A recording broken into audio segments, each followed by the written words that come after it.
In the autumn of 1863, the territorial clerk of Salt Lake County recorded the establishment of a new homestead 40 miles south of the city, registered under the name of Jeremiah Lafferty and his wives. The brief entry in the ledger noted that Lafferty claimed divine guidance had led him to settle in the remote canyon where God would reveal the path to celestial glory. What the territorial records failed to document was that this homestead would become the breeding ground for one of the most disturbing religious experiments in American history. Before we dive into the story, click the like button and subscribe to the channel so you never miss these spine-chilling revelations. And after you've subscribed, write in the comments where you're tuning in from and what brought you here today. Whether this finds you during your morning routine, afternoon break, or late-night deep dive, you're joining thousands of brave souls who choose to face the darkness of our past together. Now, let's continue with the story. Jeremiah Lafferty arrived in Utah Territory as part of a small group of Mormon converts who had journeyed west seeking religious freedom. Unlike most pioneers who settled near established communities for safety and trade, Lafferty deliberately chose isolation. According to preserved journal entries discovered in the Utah State Archives, he believed that God had chosen his family for a special purpose that required separation from the corrupting influence of other settlers. The Lafferty homestead was carved into the side of a narrow canyon, where red sandstone walls rose 300 feet on either side, creating a natural fortress that could only be accessed through a single winding path. Lafferty's first wife, Sarah, had given birth to 6 children during their journey west, but only 3 survived the harsh winter of 1862. According to territorial birth records, by the spring of 1863, Sarah was pregnant again, as was Lafferty's second wife, Rebecca, whom he had married in a private ceremony conducted by himself. What made the Lafferty settlement unique was not just its isolation, but the detailed records Jeremiah kept of what he called his celestial breeding program. These documents, written in a mixture of religious terminology and crude scientific observation, were discovered in 1897 when territorial authorities finally investigated the abandoned homestead. The journals reveal that Lafferty believed God had commanded him to create a pure bloodline that would produce the next generation of prophets. The first entry in Jeremiah's breeding journal, dated September 15, 1863, reads, "The Lord has revealed unto me that my seed must not be corrupted by foreign blood. Sarah and Rebekah carry the chosen vessels, but their offspring must be carefully guided to fulfill the divine plan." The clinical detachment with which he described his wives and children as breeding stock would prove to be only the beginning of a systematic program that would span 3 generations. By winter of 1863, both wives had given birth within days of each other. Sarah delivered twins, a boy and girl she named Ezra and Miriam, while Rebekah bore a son called Caleb. According to Jeremiah's records, he immediately began planning the future breeding partnerships between these children, creating detailed charts that mapped out which combinations would produce the most spiritually pure offspring. These plans, preserved in his meticulous handwriting, reveal a mind that had completely abandoned any distinction between human beings and livestock.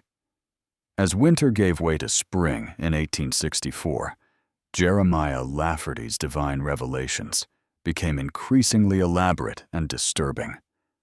His journal entries from this period, preserved in the Church History Library archives, document a systematic transformation from religious zealot to something far more sinister.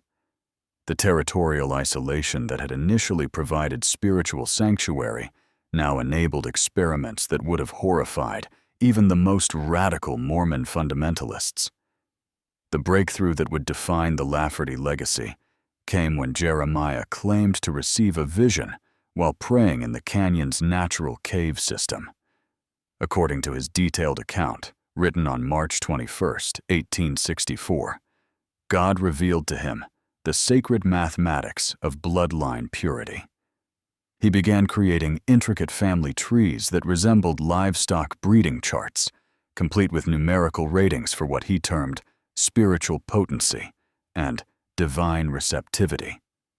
Sarah's twins, Ezra and Miriam, were barely 6 months old when their father began documenting their physical characteristics with scientific precision. He measured skull circumference, eye color variations, and even the patterns of their crying, believing these traits indicated their prophetic potential. More disturbing still, he began planning their future roles in what he called the Celestial Multiplication Program. The spring of 1864 also brought the arrival of new participants in Jeremiah's experiment. Through correspondence with Mormon settlements throughout the territory, he had convinced 3 families that their teenage daughters were called by God to join his household. The territorial marriage registry shows that between April and June of 1864, Jeremiah married 16-year-old Hannah Morrison, 14-year-old Ruth Kimball, and 15-year-old Lydia Webb in private ceremonies that were never officially recorded with territorial authorities. These marriages were presented to the families as divine callings, with Jeremiah claiming that God had revealed the girls' names to him in prayer.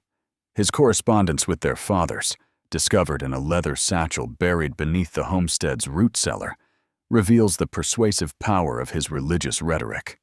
He convinced these men that their daughters would become the mothers of future prophets, and that refusing God's call would bring divine punishment upon their entire families.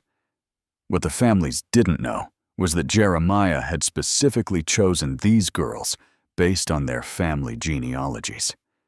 His journals reveal extensive research into the bloodlines of Mormon families throughout Utah Territory, identifying those he believed carried the purest spiritual heritage. Hannah Morrison was selected because her grandfather had been a personal friend of Joseph Smith, while Ruth Kimball was descended from one of the original 12 apostles. Lydia Webb's lineage traced back to early Christian martyrs, making her blood particularly valuable in Jeremiah's twisted theology. By summer's end, all 3 new wives were pregnant, and Jeremiah's breeding charts had expanded to include detailed plans for the next 20 years. He calculated that with careful genetic management, he could produce a generation of children whose spiritual purity would be unmatched in human history. The canyon that had once provided peaceful isolation now contained 6 pregnant women, 3 toddlers, and 1 man whose religious delusions had evolved into something approaching scientific madness. The final entry from 1864 reveals the full scope of Jeremiah's ambitions. He wrote about receiving a revelation that his breeding program should expand beyond his own family, creating a network of pure bloodlines throughout the territory. This vision would drive the next phase of the Lafferty experiment, as he began reaching out to other isolated Mormon families with promises of divine selection and celestial glory. The spring of 1865 brought both new life and the first signs of the genetic horrors that would define the Lafferty legacy. Between February and April, 4 children were born in the Canyon homestead, but these births revealed disturbing patterns that Jeremiah recorded with clinical fascination rather than parental concern. His breeding journal from this period, discovered by territorial investigators decades later, contains detailed observations that read more like veterinary notes than the writings of a father. Hannah Morrison's son, born with a severely cleft palate and partially fused fingers, was the first clear indication that Jeremiah's genetic experimentation was producing unintended consequences. Rather than viewing this as a tragedy, Jeremiah interpreted his grandson's deformities as divine markings that identified him as one of God's chosen vessels. He named the child Nephi and declared that his physical abnormalities were external signs of his spiritual superiority. Ruth Kimball delivered twins who appeared healthy at birth, but within weeks, both children began displaying severe developmental delays and seizures that would plague them throughout their short lives.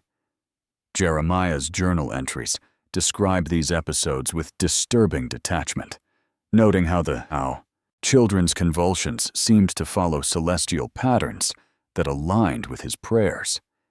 He believed their neurological condition was actually a form of divine communication, making them prophetic oracles who could receive revelations that normal children could not access. Lydia Webb's daughter presented the most extreme case of genetic abnormality. Born with misshapen limbs and organs that had developed outside her body cavity, the child survived only 3 days. Jeremiah's account of her brief life reveals the full extent of his delusion, as he described her condition as the ultimate sign of divine favor.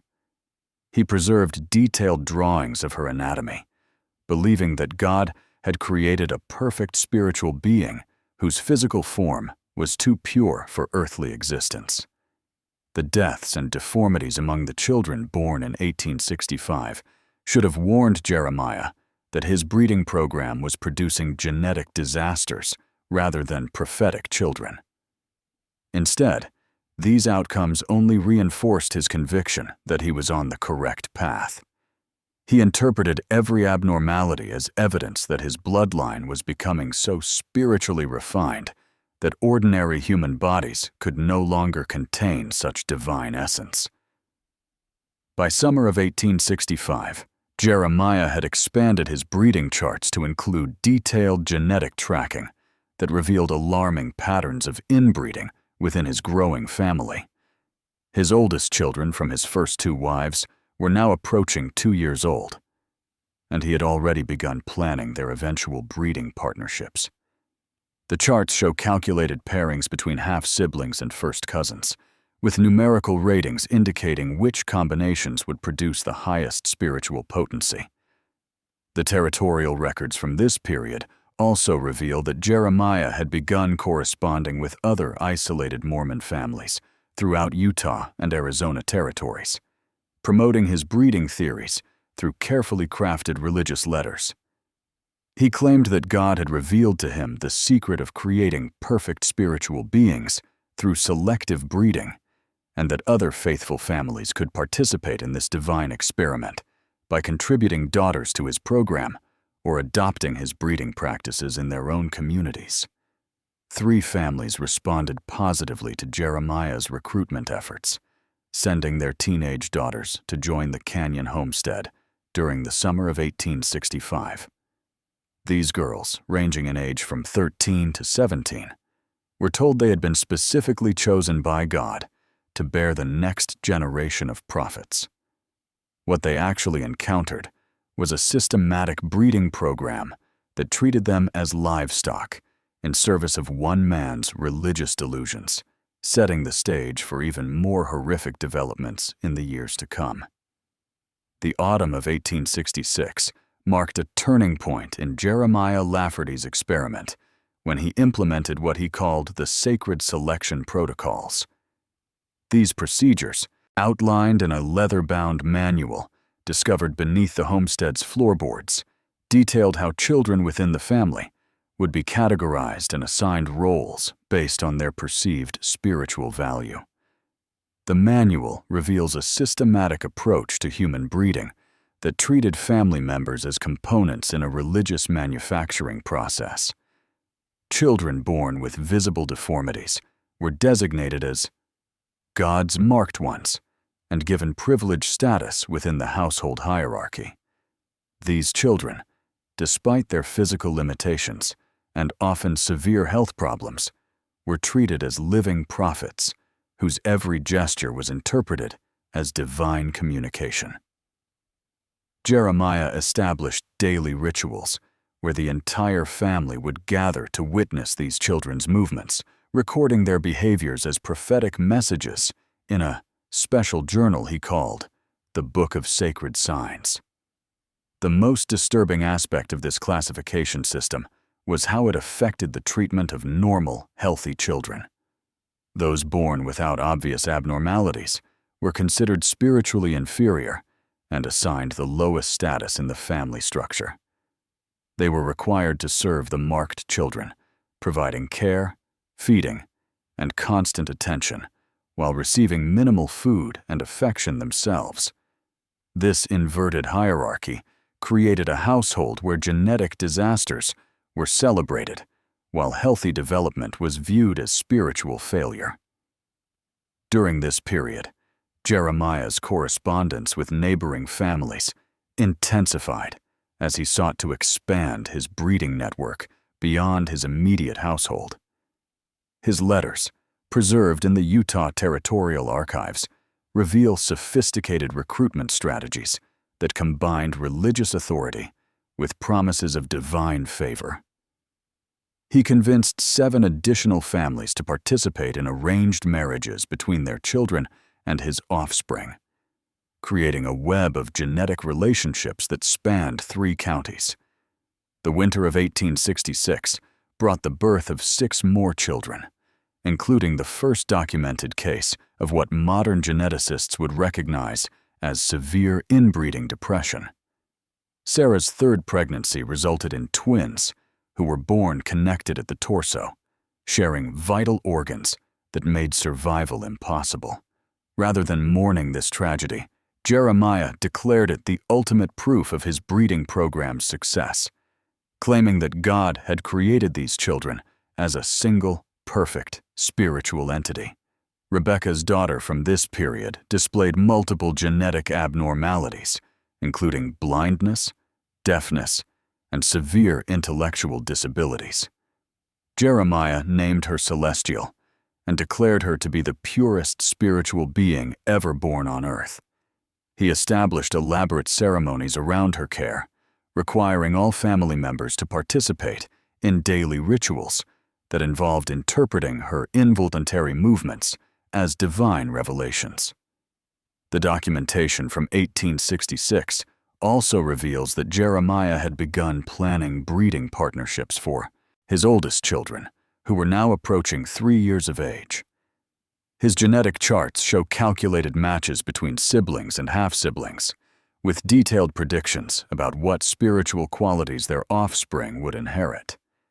These plans included specific timelines for when breeding should begin, typically around age 12 for girls and 14 for boys. By the end of 1866, the Lafferty homestead contained 14 wives ranging in age from 14 to 28, along with 23 children in various stages of development. The canyon that had once provided peaceful isolation now housed a complex social structure based entirely on genetic abnormality and religious delusion. Jeremiah's journals from this period reveal a man who had completely lost touch with normal human relationships, viewing his family members as components in a divine experiment, rather than as individual human beings deserving of love and care. The year 1867 witnessed the implementation of Jeremiah's most horrifying innovation, the establishment of what he termed breeding cycles that synchronized pregnancies across his multiple wives to maximize what he called spiritual energy concentration. His detailed charts from this period, discovered in a hidden compartment within the homestead's walls, reveal a systematic approach to human reproduction that treated women, agricultural resources to be managed for optimal yield. Jeremiah had become convinced that children conceived during specific lunar phases and seasonal transitions would inherit enhanced prophetic abilities. He created elaborate calendars that tracked each wife's reproductive cycle alongside astronomical events, scheduling breeding sessions to align with what he believed were periods of maximum divine influence. The clinical precision with which he documented these activities reveals a mind that had completely dehumanized the women under his control. The spring breeding cycle of 1867 resulted in 11 simultaneous pregnancies, straining the canyon homestead's resources and creating dangerous overcrowding. Jeremiah's response to these practical challenges was to implement a hierarchy system that determined which wives received adequate nutrition and medical care during pregnancy. Those carrying children predicted to have the highest spiritual value received preferential treatment, while others were subjected to deliberate malnutrition that Jeremiah claimed would purify their spiritual essence. During this period, the first generation of Lafferty children reached ages where Jeremiah began implementing preparatory breeding education. His training manual for these children, written in a mixture of religious doctrine and crude biological instruction, reveals the systematic grooming process he used to prepare them for their roles in continuing the family's genetic experiment. Children as young as 4 were taught to view their siblings and cousins as potential breeding partners rather than family members. The most disturbing development of 1867 was Jeremiah's decision to begin early breeding experiments with his oldest daughters, who had reached ages between 4 and 6 years old. His journals document attempts to determine their reproductive readiness through invasive physical examinations that he described as divine assessments. These procedures, conducted under the guise of religious ritual, represented the complete abandonment of any parental protective instinct. The autumn pregnancies of 1867 produced the most severe genetic abnormalities yet documented in the Lafferty lineage. Multiple children were born with conditions that made survival beyond infancy impossible, including severe neural tube defects, organ malformations, and skeletal abnormalities that prevented normal development. Rather than recognizing these outcomes as evidence of genetic disaster, Jeremiah interpreted them as signs that his breeding program was producing beings too spiritually advanced for physical existence. One child born during this period, later known as the Oracle of the Canyon, survived despite being born with severe physical deformities, including blindness, paralysis, and an inability to speak. Jeremiah declared this child to be the ultimate achievement of his breeding program, claiming that the absence of normal sensory and motor functions allowed for pure spiritual communication, uncontaminated by earthly concerns. He established daily ceremonies where family members would gather to interpret the child's involuntary movements as prophetic revelations.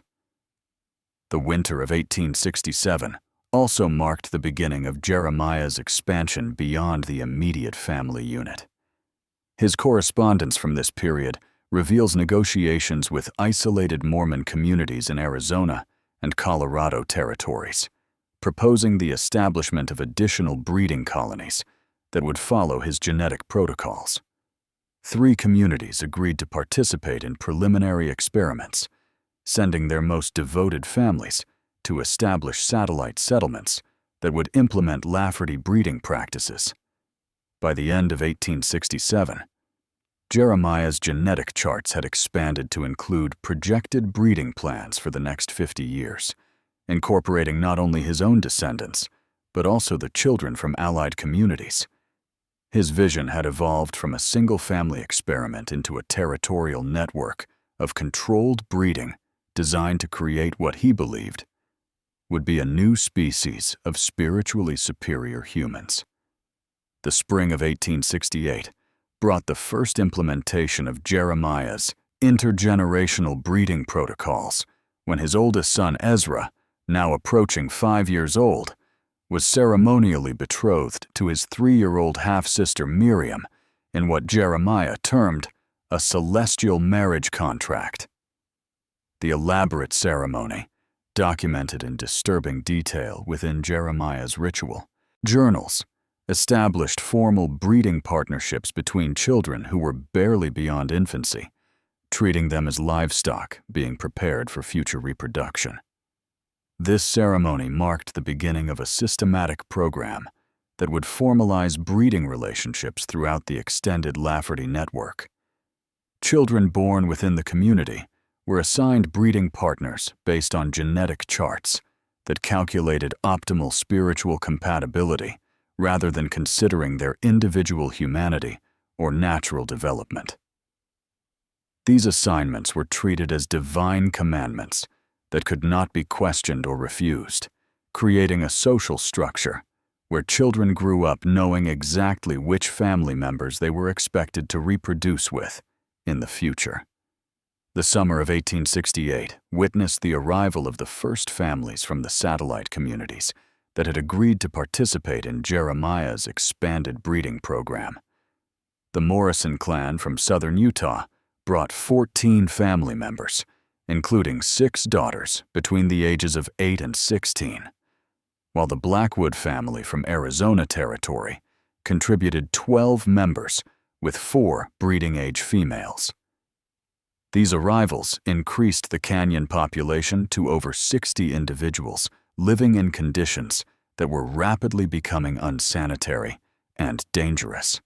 Jeremiah's response to the overcrowding was to implement what he called communal living protocols that eliminated privacy and individual family units in favor of collective breeding management.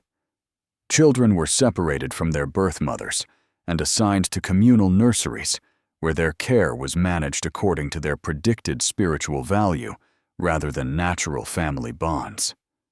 This system allowed Jeremiah to control every aspect of child development while breaking down normal family relationships that might interfere with his breeding plans. The most horrifying development of 1868 was the establishment of what Jeremiah termed spiritual testing ceremonies, designed to evaluate the prophetic abilities of children as young as 2 years old. These procedures involved subjecting toddlers to extreme physical and psychological stress while monitoring their responses for signs of divine communication. Children who displayed unusual reactions to pain, deprivation, or fear were classified as spiritually advanced and marked for accelerated breeding programs. During one particularly disturbing ceremony documented in August of 1868, Jeremiah subjected 12 children between the ages of 2 and 6 to ritualistic procedures that included prolonged isolation, sleep deprivation, and exposure to extreme temperatures. His detailed observations of their responses reveal a complete absence of parental protective instinct, as he methodically recorded which children showed the most unusual behavioral patterns under stress. The autumn breeding cycle of 1868 produced 18 pregnancies across the expanded community, including several involving girls who were still children themselves. Jeremiah's justification for these early pregnancies was that spiritual purity was highest during youth, and that waiting for physical maturity would contaminate the divine essence of the offspring. The medical consequences of these premature pregnancies were catastrophic, resulting in multiple deaths among both mothers and infants. The winter months brought the first organized resistance to Jeremiah's program, when several of the newer families attempted to leave the canyon with their children. Jeremiah's response was swift and brutal, implementing security measures that effectively transformed the religious community into a prison camp. Guards were posted at the canyon entrance, communication with the outside world was forbidden, and families who had attempted to escape were subjected to punishment ceremonies that served as warnings to others. By the end of 1868, the Lafferty breeding program had evolved from a family experiment into a systematic operation involving over 70 individuals across multiple generations. The genetic consequences of 3 years of intensive inbreeding were becoming increasingly apparent. But Jeremiah's religious delusions had progressed to the point where he interpreted every abnormality and tragedy as confirmation of divine favor, rather than evidence of biological disaster. The year 1869 marked the beginning of what Jeremiah called the second-generation divine multiplication, as the first children born within his breeding program reached ages where he deemed them ready for reproductive purposes. His daughter Miriam, born in 1863, was now approaching 6 years old and already showing signs of the severe psychological conditioning that had prepared her to accept her role as a breeding vessel, rather than recognizing herself as a child, deserving protection and normal development. The implementation of early breeding protocols with second-generation children represented the complete abandonment of any remaining humanity within Jeremiah's program. His detailed medical journals from this period document systematic preparation procedures that treated these children as experimental subjects rather than human beings. The clinical precision with which he recorded their physical development and psychological conditioning reveals a mind that had moved beyond religious delusion into something approaching scientific sadism. During the spring of 1869, Jeremiah established what he termed fertility education centers within the Canyon compound, where children as young as 4 were subjected to invasive medical examinations and instructional procedures designed to prepare them for their future breeding roles. These sessions, conducted under the guise of religious instruction, involved detailed anatomical education and physical conditioning that constituted systematic abuse disguised as spiritual preparation. The summer months brought the first documented pregnancies among the second-generation children, involving girls between the ages of 8 and 12 who had been deemed spiritually ready for reproduction regardless of their physical or emotional development. Jeremiah's justification for these procedures was that early pregnancy would maximize the spiritual purity of the resulting offspring, claiming that divine essence was strongest before the contamination of adolescent development. The medical consequences of these early pregnancies were catastrophic and well documented in Jeremiah's clinical records. Multiple young mothers died during childbirth due to physical immaturity, while others suffered permanent injuries that left them unable to participate in normal activities.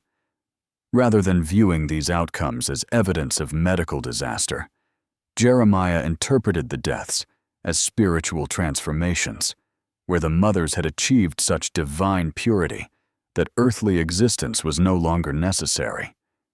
The autumn of 1869 also witnessed the first systematic implementation of genetic tracking across multiple generations of inbreeding. Jeremiah's expanded charts now included detailed genealogical records showing the cumulative effects of controlled breeding over 6 years.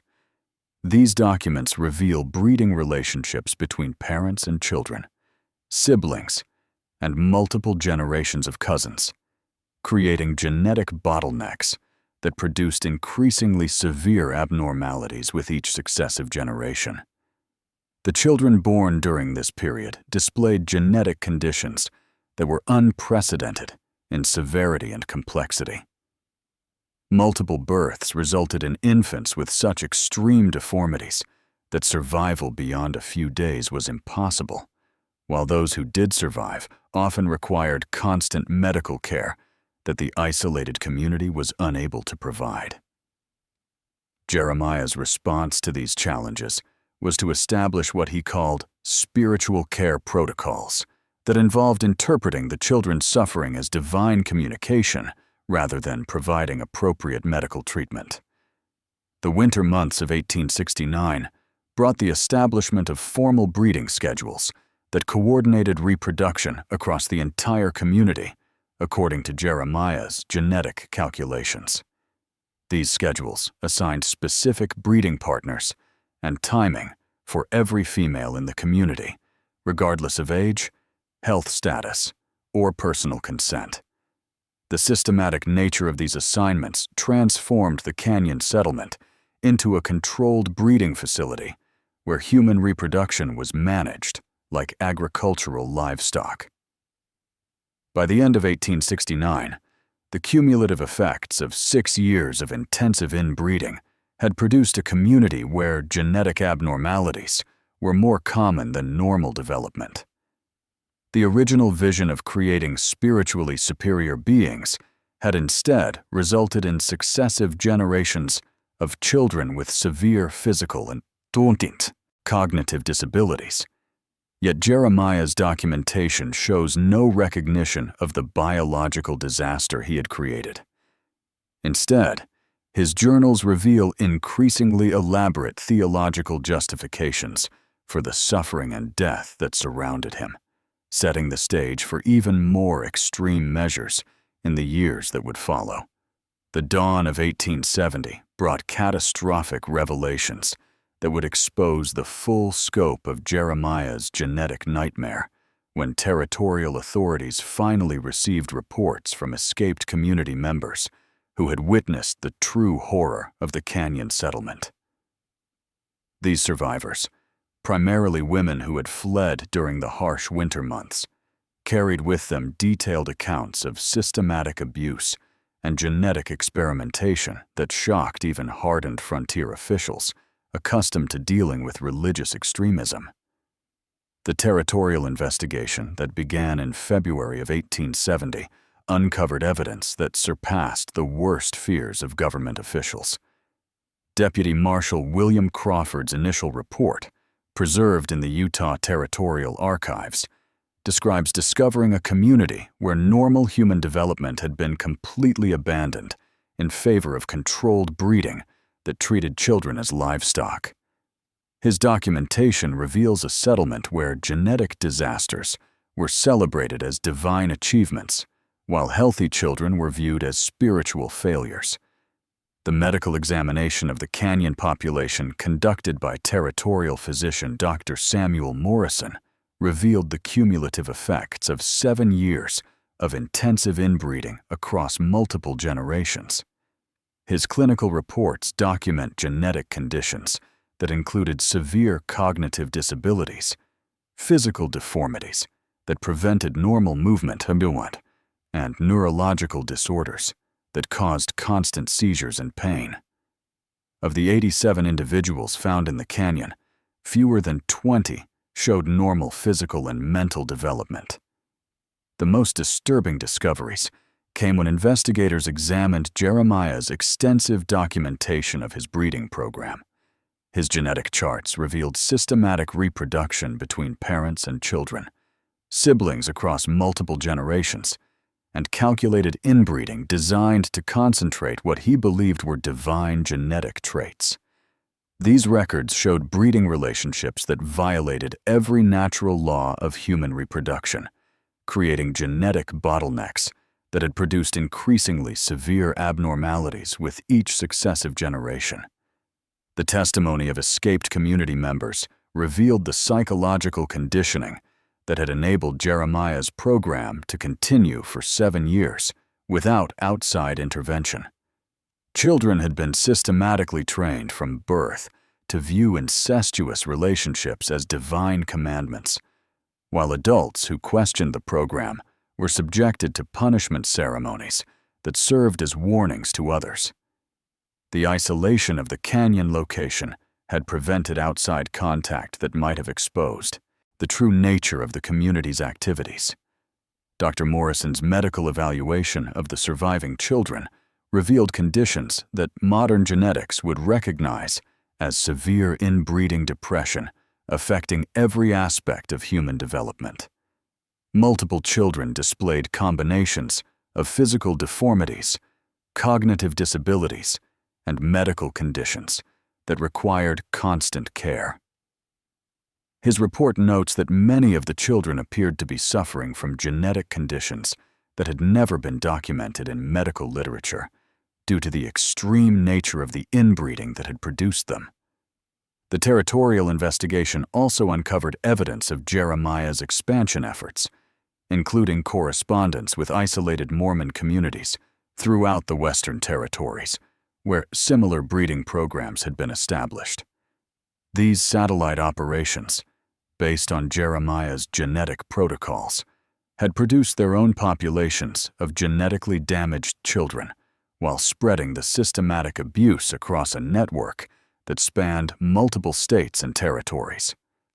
The final phase of the territorial investigation involved documenting the deaths that had occurred within the community over 7 years of genetic experimentation.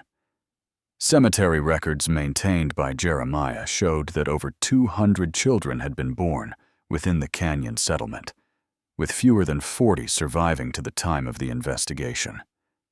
The majority of deaths were attributed to genetic conditions that made long-term survival impossible, while others resulted from medical complications during premature pregnancies and childbirth.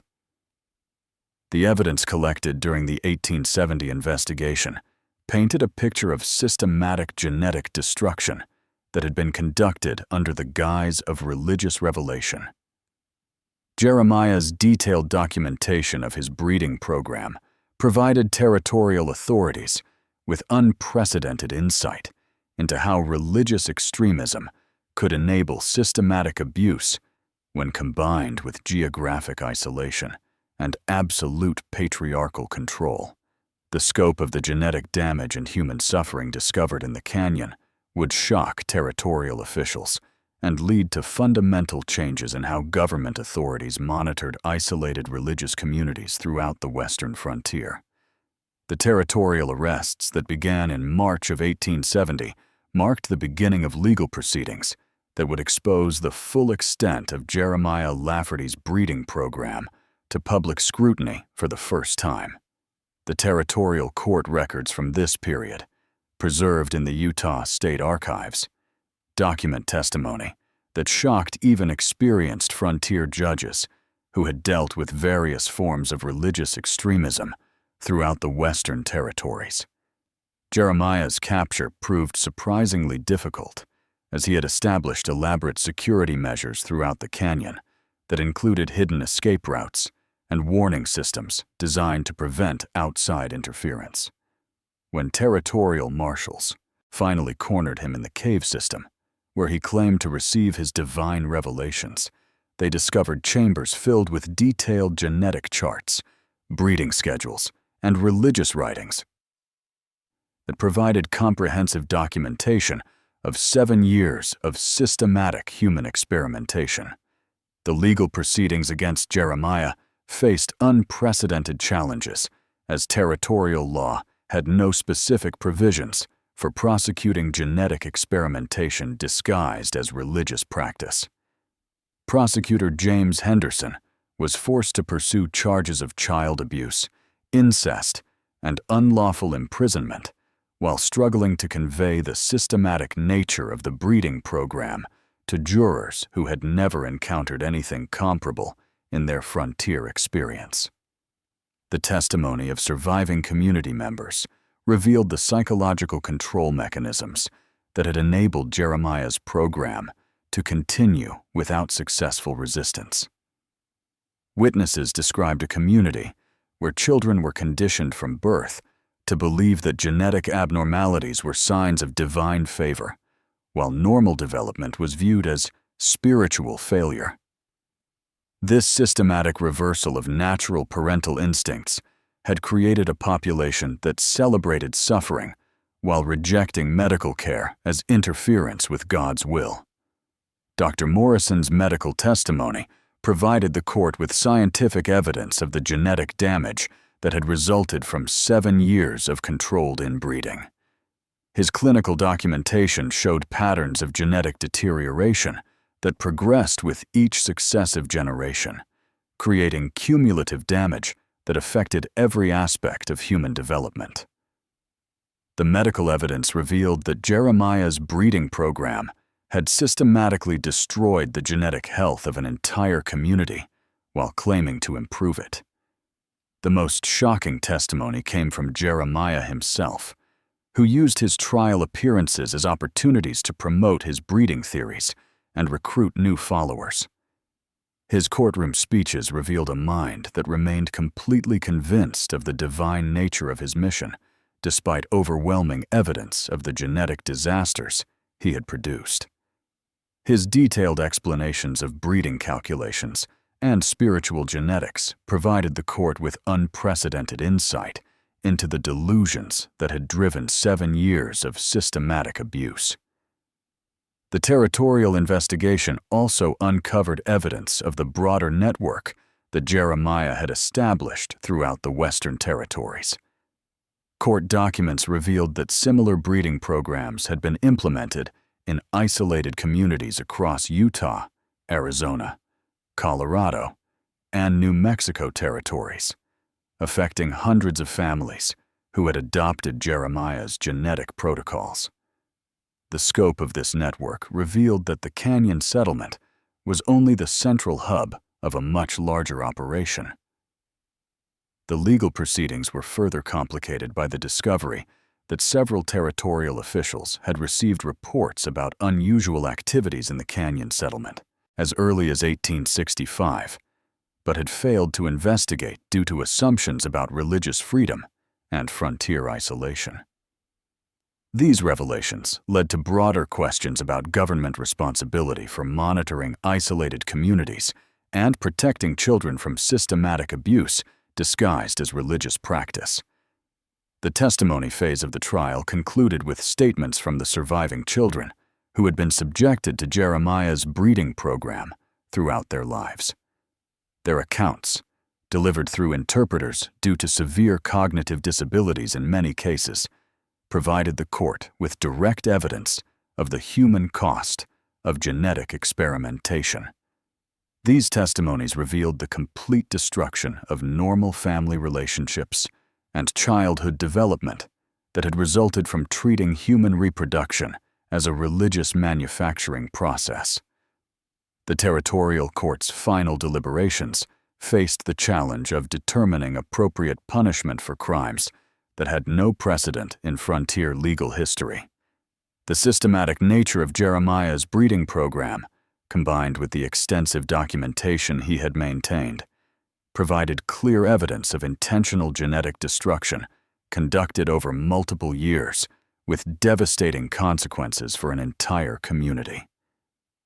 The territorial court's verdict in September of 1870 sentenced Jeremiah Lafferty to life imprisonment for crimes that the judge described as offenses against the very nature of human creation itself. The sentencing documents, preserved in the Utah Territorial Court archives, reveal that territorial officials struggled to adequately punish crimes that had no precedent in American legal history, ultimately establishing new legal frameworks that would influence frontier justice for decades to come. The aftermath of the trial brought international attention to the case as news of Jeremiah's breeding program spread throughout American and European scientific communities. Medical journals published detailed analyses of Dr. Morrison's findings, while religious publications debated the theological implications of genetic experimentation conducted under the guise of divine revelation. The Lafferty case became a landmark study in how religious extremism could enable systematic abuse when combined with geographic isolation and absolute patriarchal authority. The surviving members of the Canyon community faced the enormous challenge of rebuilding lives that had been completely destroyed by 7 years of genetic experimentation. Territorial authorities established a special rehabilitation program that attempted to provide medical care, education, and psychological support for individuals who had never experienced normal human relationships or social structures. The complexity of this rehabilitation revealed the full scope of damage that extended far beyond the obvious genetic abnormalities. The children who survived Jeremiah's breeding program required lifelong medical care for the genetic conditions that affected every aspect of their development. Territorial medical records from the 1870s document ongoing treatment for neurological disorders, physical deformities, and cognitive disabilities that prevented most survivors from achieving independent living. The medical costs of caring for these individuals became a significant burden for territorial authorities who had no experience managing the long-term consequences of genetic experimentation. Dr. Morrison's continued study of the Lafferty survivors produced scientific publications that advanced understanding of genetic inheritance and the medical consequences of inbreeding. His research, published in medical journals throughout the 1870s, provided valuable data for the emerging field of genetics, while documenting the human cost of systematic genetic manipulation.